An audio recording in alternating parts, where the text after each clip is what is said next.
He's gifted others, but he's gifted you. And he's gifted you for a reason, for a purpose. And you are going to fulfill that once you know what it is, once you recognize that God has done something special in you.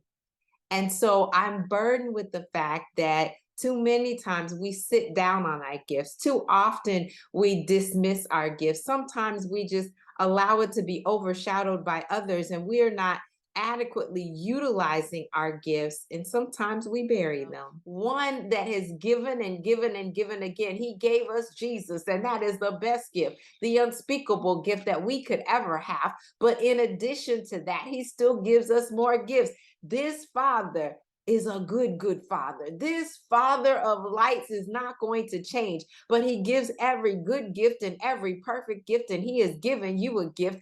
He is the one that we want to pattern our lives after.